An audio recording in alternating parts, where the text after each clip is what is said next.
আমরা কিন্তু সেই জন্য কাজ করছি। আপনারা নিশ্চয়ই লক্ষ্য করেছেন, আমরা এত প্রতিকূলতা, এত বৈরিক অবস্থা, এত এত যন্ত্রণা, পরেও কিন্তু আমরা চেষ্টা করছি মাথা উঁচু করে দাঁড়ানো।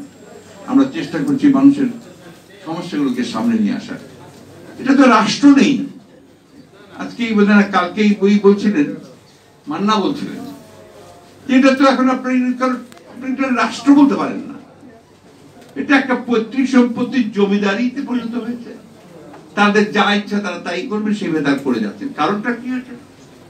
রাষ্ট্রের বিভিন্ন প্রতিষ্ঠানগুলোর যে দায়িত্ব যাদের উপরে ছিল, তারাই সবার আগে নষ্ট হয়ে গেছেন। যে কথাটা মাওলানা ভাই বলার চেষ্টা করেছেন, যে আমলাতন্ত্রকে নষ্ট করেছে, হয়তো বহু আগে থেকেই চলছে, কিন্তু ওই যে জনতার মঞ্চ বলে একটা মঞ্চ তৈরি হলো, সেইখান থেকে আনুষ্ঠানিক ভাবে আপনার সন্দেহ শুরু হয়েছে। সেই কাজ সেটা আমলারাই করেছে। এটা আমরা করবে, এটা তাদের নেচার। আমরারা তো আপনার মতো কয়েকজন এক্সেপশন আমরা তো সহজে আমরা খুঁজে পাওয়া যাবে না এখনকার দিনে, কিন্তু তারা এটা করবে এবং এটাই তাদের কাজ। আমি বহু আগে একটা ইংরেজি সিরিয়াল ছবি দেখেছিলাম, আপনার ইয়েস মিনিস্টার, আপনার মনে থাকতে পারে। তো ওইখানে ওই একই অবস্থা ছিল। ইংল্যান্ডের মতো একটা গণতান্ত্রিক দেশে, সেখানেও কিন্তু আপনার আলটিমেটলি ওই আমলারাই রাজনীতিবিদদের উপরে প্রভাব বিস্তার করেন, সত্য কথা। তারপরেও আমরা তো একটা যুদ্ধ করে স্বাধীন হয়েছি ৭১ সালে। লক্ষ্য ছিল কি যে আমরা একটা সত্যিকার অর্থেই একটা গণতান্ত্রিক রাষ্ট্র নির্মাণ করবো, যে রাষ্ট্রতে সকলের অধিকার কেন্দ্রে সুপ্রতিষ্ঠিত হবে। আমরা বহুভাবে চেষ্টা করেছি, দুর্ভাগ্যজনক ভাবে আজ পর্যন্ত ৫৩ বছর চলে গেল, আমরা কিছু করতে পারি না। এই মাসটা আমাদের জন্য খুব কষ্টের মাস, দুঃখের মাস। এই জন্যই আমি মনে করি যে এই মাসে ৩০ তারিখে ৪৩ বছর আগে আমাদের শহীদ রাষ্ট্রপতি সাইদুল ঘোষক জিয়াউর রহমানের শাহাদাত হয়েছিল। কেন শাহাদাত বরণ করেছিলেন? তাকে মেরে ফেলা হলো কেন? সেই বিষয়টাও কিন্তু আমরা খুব গভীরে গিয়ে তদন্ত করিনি, অনুসন্ধান করিনি।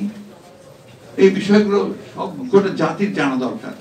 আপনারা হয়তো বলবেন যে আপনারা তো সরকারে ছিলেন, তারপর কেন করেননি? নিশ্চয়ই এই দায়িত্ব আমাদের কিছু পড়বেই। কিন্তু এই মানুষটি অতি অল্প সময়ের মধ্যে সমস্ত দেশের মানুষের মধ্যে যে তিনি একটা আশা সৃষ্টি করেছিলেন, একটা নতুন করে জেগে উঠবার যে স্বপ্ন, সামনে এগিয়ে যাওয়ার যে স্বপ্ন, সেই স্বপ্ন তিনি দেখাতে পেরেছিলেন এবং কতগুলো দূরদৃষ্টি সম্পন্ন সিদ্ধান্ত তিনি সেই সময় নিয়েছিলেন। আজকের রেমিটেন্স, আজকের আপনার এই গার্মেন্টস ফ্যাক্টরি থেকে যে আমরা আয় করছি, কৃষিতে যে বিপ্লব হয়েছে, সবকিছুর মূলে ছিল কিন্তু শহীদ জিয়াউর রহমানের যে চিন্তা ভাবনাগুলো থেকে তখন তার যে উদ্যোগ, সেই উদ্যোগটা নেওয়া। তারই ফলে কিন্তু আজকে আমরা যতদূর এগোতে পারছি সেভাবে এগোতে পারছি। আমি সুলেমান চৌধুরী সাহেবকে আবারও আন্তরিকভাবে ধন্যবাদ জানাতে চাই, কৃতজ্ঞতা জানাতে চাই যে সেই সময়টা তিনি আমাদের সামনে তুলে ধরেছেন। আমরা দেখেছি এখানে অনেকগুলো কথার বর্ণনা আছে এবং আমি তাকে ধন্যবাদ দিয়ে তিনি কয়েকটা কথা অত্যন্ত সত্যভাবে সামনে নিয়ে এসছেন। যে সেই সময় তৎকালীন প্রধানমন্ত্রী, সেই আমাদের তারপরে কেয়ারটেকার গভর্নমেন্ট ছিল তখন, তারপরে তুলনা সাহের পরে আমাদের দেশনেত্রী বেগম খালেদা জিয়া কিন্তু সেই সময় তাকে প্রোটেকশন দিয়েছেন এবং তার প্রতি যেন কোনো অন্যায় না হয় সে ব্যবস্থা তিনি দেখার চেষ্টা করেছেন। আজকে দুর্ভাগ্য আমাদের যে আজকে যারা রাষ্ট্র ক্ষমতায় আছেন, মান্না বলেছে যে তারা সবকিছুই ধ্বংস করে দিচ্ছে। এই অবস্থা থেকে বেরিয়ে আসার জন্য শুধু এবি পার্টি নয়, আমি সমস্ত রাজনৈতিক দলগুলোকে, শুধু মান্না সাহেব নন, সকলকে আমি অনুরোধ জানাবো আবারও যে আসুন আমরা সবাই একসাথে একযোগে এই ভয়াবহ অবস্থা থেকে বেরিয়ে আসার চেষ্টা করি। প্রফেসর দিনারা চৌধুরী বলছিলেন যে বুদ্ধিজীবীরা তো বেরিয়ে আসে না, কিছু মনে করবেন না। আমরা বহু চেষ্টা করেছি, বুদ্ধিজীবীদের সঙ্গে বারবার বৈঠক করেছি, কথা বলেছি।